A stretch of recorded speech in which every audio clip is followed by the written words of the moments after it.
Hi everyone. Today we have Mr. Prasanna with us. This is part of the same future leadership program that we are having. As part of that, we thought we're having some discussions on leadership, and today is going to talk about purpose as a source for motivation, and with motivation, what all he has achieved, he and his family has achieved in the past 7 years.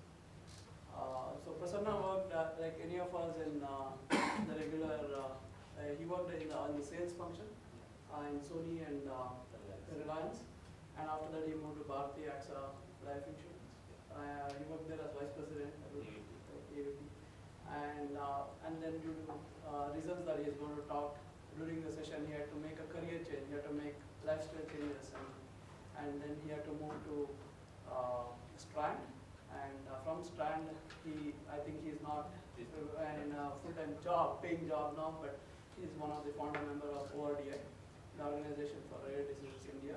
And we had a great run the other day, and we had put up this pamphlet, and almost like 2,000 people attended that run, and it was really inspiring. I would want him to come and tell his story and motivate people out there. Yeah, thanks. Hi, good afternoon, everybody. Good afternoon. I'm not a leader. I'm actually an accidental leader, like accidental prime minister. If you heard, so I'm an accidental leader. As Nidhi mentioned,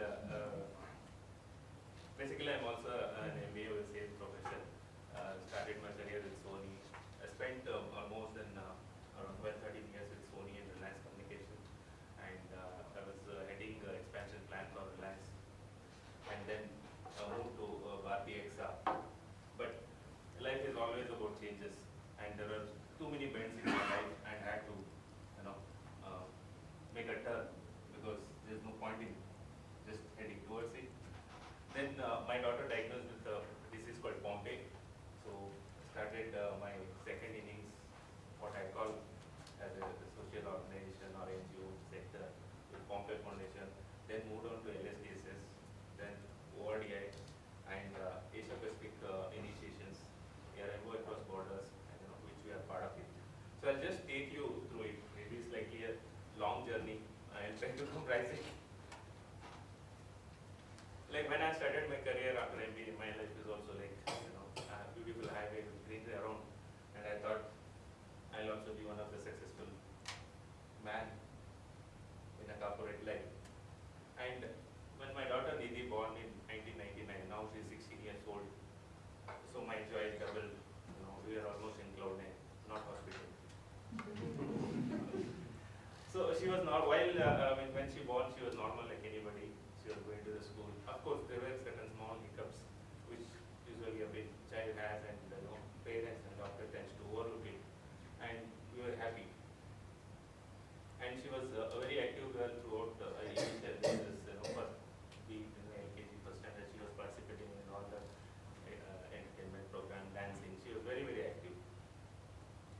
But my highway became like this. There was a dead end. I did not know what to do. In fact, if you look at my the entire career and the life, I've been chasing what I don't want to do. I had different plans in life, but I was forced to change. I was forced to chase whatever came across in mind. So what has happened in this? So when my daughter was born, as I told you, she was normal. But we noticed certain changes when she was 1.5 years old. That slightly she was not able to run the way other child runs. She was not able to jump the way child jumps. So we noticed it, we started going to the doctors, but the doctor says it normally happens. Child is small, some people take time, it will take up 2 years, 3 years, normal stories. But if you ask me, on the 9th day of the birth, I noticed that there is some problem with my daughter. Somehow, it's sad saying that I told my, usually the delivery and post-delivery happens in in-laws place. I told my mother-in-law saying that, her leg structure is not something not right. And in the villages, usually they do massage, oil massage and all that. He said, don't worry, something is not right. But since then, it was there in the back of my mind, saying something is not right. But somehow, I could not convince, I did not get an answer, but the doctor, we went, started asking the doctor.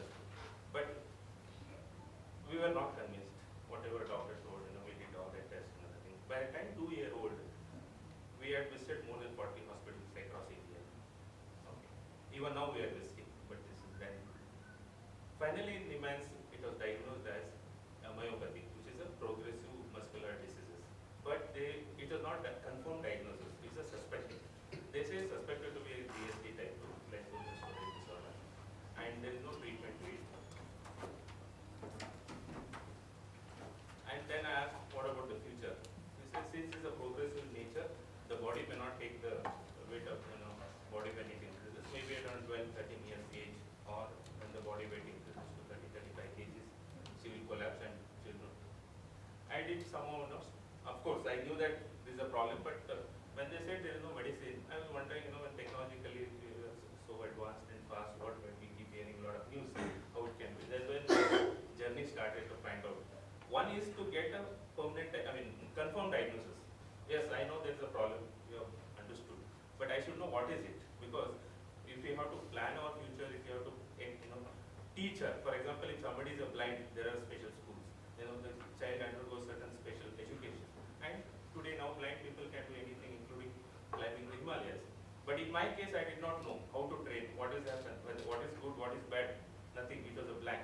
And way back in 2002, 2003, there was no information, and I was there in a place called ORDI, which is my native place, and I was not very tech savvy, even I did not have an email ID at that moment.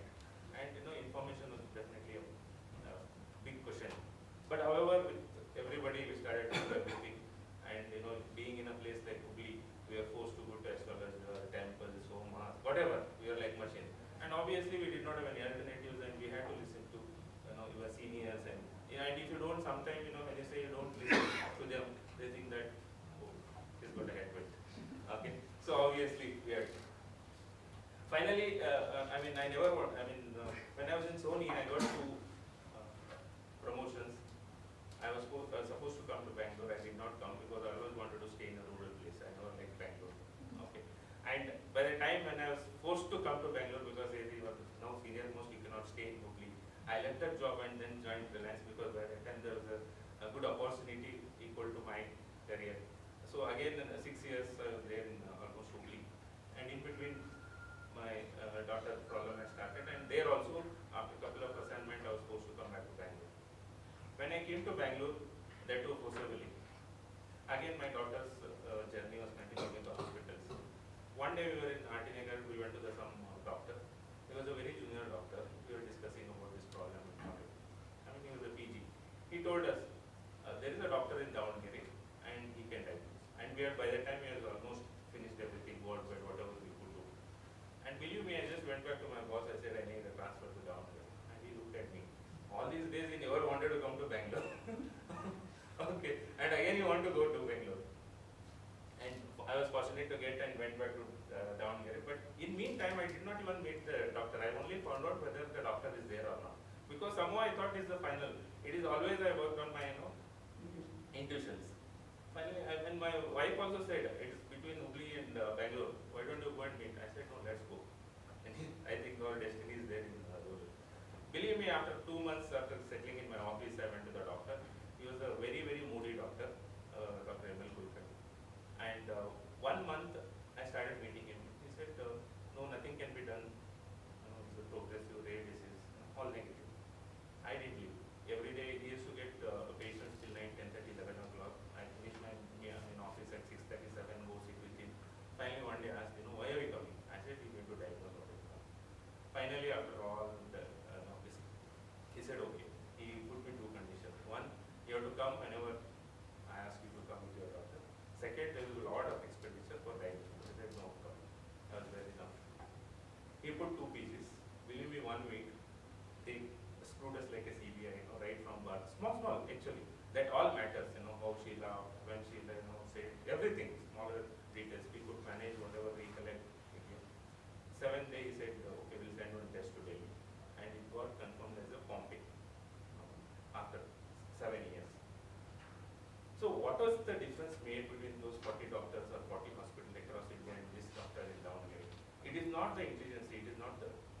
One is the attitude. Second one is the time to take care of your patient. Time spent on the patient. Everywhere, looked at it, this is, Niemann's has said myopathy is over. They were not even ready to explore the other things. It is like stereotype. The moment you say old reports, Nimans, oh, Nimans is final. I'm not blaming Nimans. Of course, there are no technology also for them to further. I'm not here to.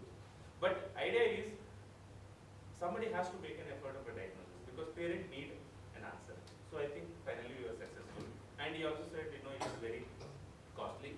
And right now, and fortunately in 2007, drug was released in the US.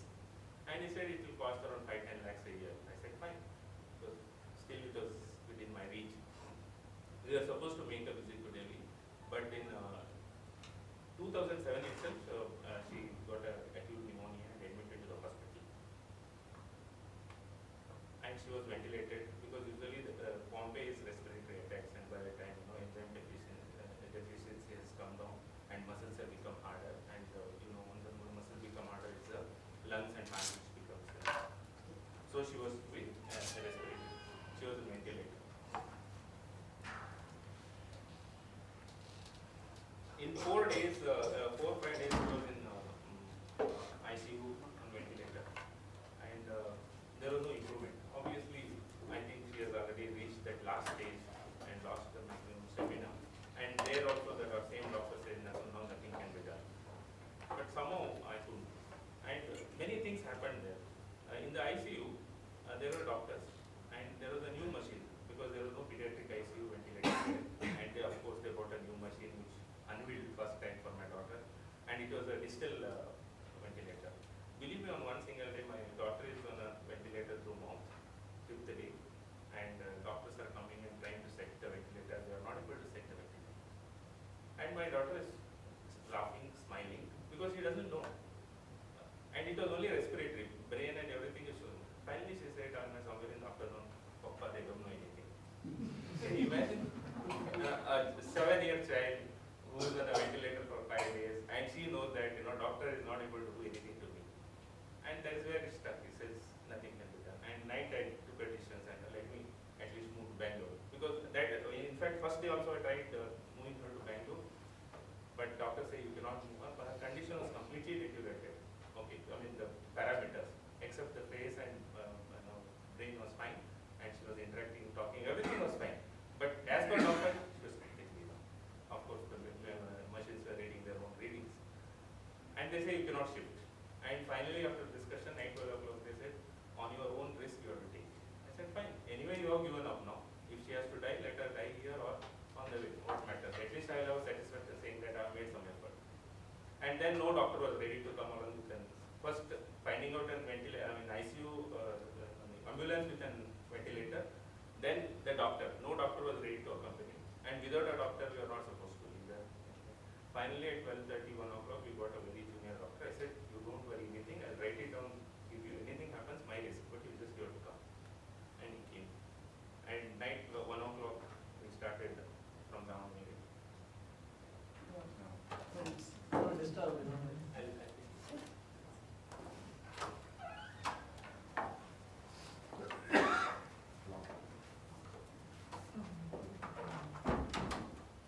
And I told the driver, even 1,000 bucks, it's up to you. You can make the best of the worst journey of it. And that time, quadrilateral highway construction was going on. Imagine, believe me, he rode. It was one of the best travel journey in my life. And whole throughout night, myself and my wife were sitting. We reached Bangalore early morning about 5 o'clock. And Nelmangla we reached, traffic jam. We took 4 hours to reach Nelmangla, from there to reach Manipal another 3 hours. And in between, ventilator pumped off. Okay. And what will you do on the road? And with the hand pump, it's called ambu bag. 3 hours from Nelmangla we reached Manipal. But fortunately, the moment we came to Manipal hospital, they said she is perfectly all right, and we can discharge her next. We'll see, observe for 24 hours, and we'll discharge. Can you imagine? Last 4 days was in different scenario, and today they see. What has happened is, because being in ICU, since it's a respiratory attack, and the phlegm has completely blocked the lungs. And we do not have even today, we do not have any drug which will dissolve the phlegm. And lungs got blocked. And during the journey, because of the vibration, it is completely clear. And after 24 hours, we were very happy. Okay, our life has come back and we made a good beginning. But again, again after 24 hours being in ICU, again went back. She spent another around 25-30 days like this, without knowing anything. But she was fine. And in between we had to make a lot of changes. Then, because she was alive, unlike other, they were not allowing us, we made a lot of efforts. They started allowing to sit next to her. That is all changes we made, in 45 days. Because I was only asking the question, saying that you monitor only on that. And since there was a trichostomy and the ventilator, how will you understand? One is smaller child, you give sedation and you monitor. You cannot give sedation because she is perfectly alright, it's only respiratory. And you don't understand what she speaks. Finally they allowed us. Because they allowed us, they have started allowing everybody to the ICU. I think now they are allowing all the parents to be sick. That's the change which we brought in the hospital. And how to engage time? We started taking laptop, showing her videos, movies, cartoons, spend time. Finally they said now she cannot come out of the ventilator, but they put on a tracheostomy so that at least the mouth becomes free and she will be free. I said, okay, well, that is the only best alternative. So we put her on the ventilator. But how long will you keep it in the hospital is the next question. And during that time also something happened. And the last day, there also again ventilator has completed, sorry, her settings have reached the highest stage. Doctor said now she will not come. In fact, I was one day said that you can even call your parents and who want to call, because by evening she won't be there because ventilator settings are very high stage. I called all my relatives from home, they took car and come. But somehow, she is still smiling and laughing, and I never understood that she is going to die today. And I was speaking somewhere outside the ICU, doctor even said, why you want to spend, why are you wasting your time, why don't you spend last few moments with your daughter? This is the word. I mean, they are helpless, I cannot blame, they did their best. But what happened? But again, evening, something's changed. We actually administered an alternative medicine in the ICU, which by 4 hours the entire club came out and lungs became normal. Now we understood the technique of managing it. I said, okay, we don't mind, we shifted to the ward now. So on ventilator, they shifted to the ward. Like this stage 45 days, they shifted to the ward. Then we said, okay, how long can you be in the hospital like this? We moved to the house. I took house next to the Manipal hospital because to save 25,000 a day. Okay, and I can run in case of emergency. Very next to, next to Leela Palace, and we stayed there. And life started. And she's recovered, and now she's 16-year-old on ventilator from last 9 years, going to the college, completed PUC first year commerce. Life moves. These are the gadgets. My house bedroom was turned into an ICU, invested in huge amount of lakhs. So these are some of the articles where this is house is an ICU and mother is a. And if you talk about my wife, she is from a place called Haveri, which is 60 kilometers from Hubli. Even till completion of BSc, she never visited Haveri on her own. She always used to travel with his parents, like many of the normal village guys. Today, she is like a doctor. She manages completely, including the trichostomy change, tube change. If you go to the hospital, the senior doctor comes and changes, and here we change. The ventilator sitting, still today, most of the hospital doctor doesn't know, and my daughter changes on her own. Okay, that is the learning which we understood, because every day you cannot be at hospital, every day you cannot, especially in a Bangalore like our traffic, you can't depend on. So we started learning, coping up our own life. So today my wife and daughter manages completely on that, whether the tube comes up or not, even smilingly, they laugh it out, oh, tube has come. But actually it's a very serious, okay. So that is the way we go. Then, okay, finally we have come to the stage, at least she's surviving. Then the question came, how to get the medicine. They say it's very costly, we did not know, and it is not approved drug in India. Can anybody imagine what the cost of this drug going to be? Just wild guesses? 5,000. Any other guess? 10 lakhs. Per day or per year or per month? Per year. Per year.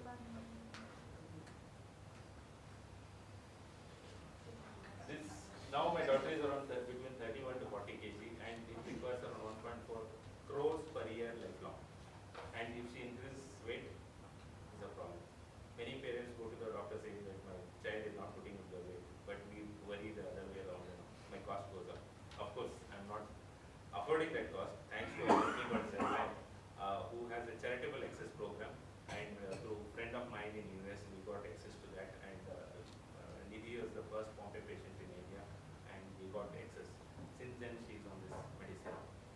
that is when I started thinking, apart from this, there is a monthly recurring cost or supportive cost which is around 40,000-50,000. Whether you like it or not, you understand. And second thing, please note that it is not my story alone. It is most of the rare disease patients across India or world is the same. They will go through the same cycle. Again, after ERT, she was feeling better and things started improving. She started going to the school. Of course, in the school we had our own challenges because of accessibility issues. There was no lift. We overcome all those challenges. Some of the articles. But again, life was going smooth. It is not as it was, always there is a sudden turn and that's again there was something which. But by this time we had decided that most of the parents, my parents sacrificed their life for us in studying, giving up education, knowledge, marriage, everything. So we thought there is no point in looking at something else. So we always believed bird in hand, what to in the bushes. We decided that okay, let's go ahead, what come what may. And by that time we are already into it, whether you like it or not. Many people said you are fighting against the nature. Why don't you plan for the second baby? Of course we did plan for the second baby and Kadina Pompe continued and we had to medically terminate. And by the time we decided, okay, let's take care of one. By the time she developed the scoliosis, okay, scoliosis is because of the muscle weakness, the entire spine became bent, and she was almost not able to sit, and she was supposed to be bedridden, and we had to undergo a scoliosis. Now, these are all this is the operation we got it done. Again, while doing operation, since for these patients there are no history in the world that they had done this operation, everybody said you cannot do it in India, and we have to go to US, Europe, which again cost some fees, and we were not in a position. Second thing, even if you had managed to get her operated done, it is not just the operation. Post-operator, how do you manage? Because since she is already in ventilator, if something goes wrong, you cannot afford, months to be there in an outside place. We made an effort almost 1 year to find out the doctor and everything. We got it done here only. And after the surgery again, back to straight. That's what we call the platinum curve. And the surgery would have costed few crores. We managed it in almost around 15-20 lakhs. And after discount, with help of doctors and hospitals, we managed it around 8 lakhs. Okay. Only 8 lakhs is cost of this platinum nuts and bolts, but everything.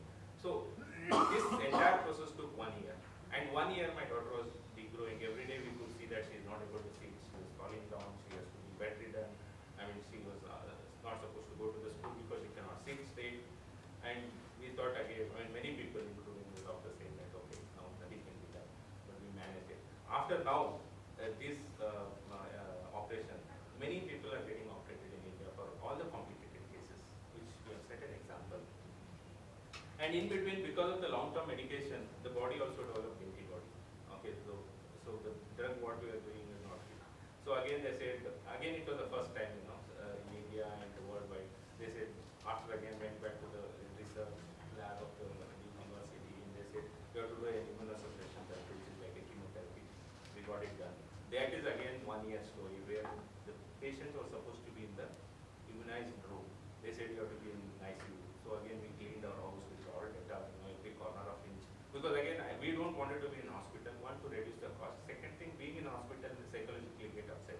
We said we go to the hospital, get it done, and come back home. We managed it 1 year, and successfully again, we got it done. And there are many cases in India and abroad where they are not gone through well with the immunosuppression therapy. And back on back on the road, and we are enjoying now. Now the next challenge is she is growing, and she understands. Okay, how can you keep a good girl in home? How long will you keep? Because she's mentally fine. There is nothing wrong except the machine. So we made an effort to give her maximum life wherever. We never stopped going out. In fact, such patients in US is always there at home or on ICU. But even I take her to the dirty, wherever there is a dust also, touch wood, nothing has happened. And the doctor who had come to India, he said, you are killing your daughter. How can you bring in this dust place? How can you bring it to this place? How can you take her out? But nothing has happened. So it is all developing immunity is a confidence and how do you cope up. And sometimes you need to be your own judge because you know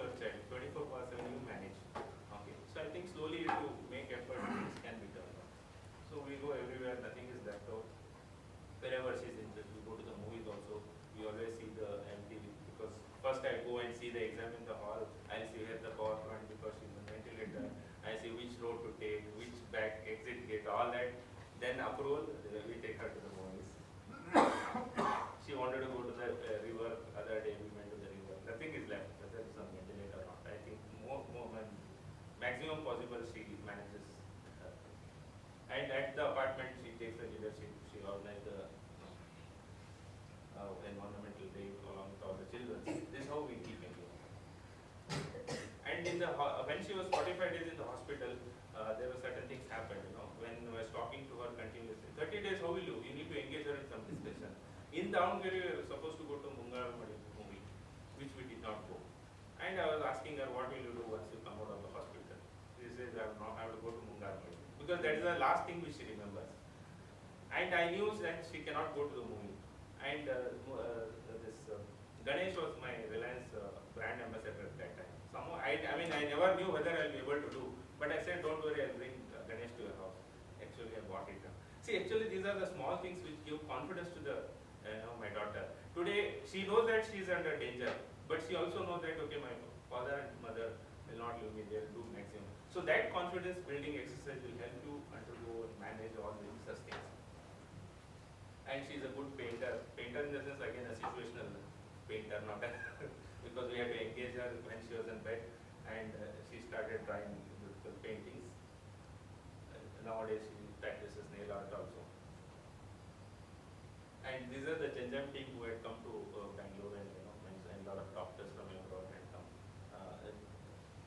Yeah, he is the Genjam CEO, who first time in the history of rare diseases started a compensatory access program, because these all drugs are costly. Cost 1 crore, 2 crore, but 3.5 crore, 4 crores per year also some diseases. Because number of patients are very less worldwide, and they almost spend 8 to 10 years for R&D, and worldwide is all reimbursed by government, and India is not there. That's how we started, and thanks to him. And also I had the opportunity. He is John Crowley. John Crowley is again a father of 2 complex patients in US, like me. In finding out a cure for her daughter, actually, he started the research one day, to find a cure for it. Based on that, there's a book written called The Cure, and based on the book, there's a movie called Extraordinary Measures, which if you happen to see, you can see. So finally, he is my motivation. If he can do, and he started. Actually, the Genzyme bought over his factory when he started R&D, and it's a life story that 1 month he collected 10 millions and set up, which is a life story. And later on, Genzyme buys that successfully that product. And she is Dr. Priya Krishnani, who is the Duke and one of the researcher. I think fortunately I am connected with them. Things that I am in best of hand. And as a personally, I keep visiting parents and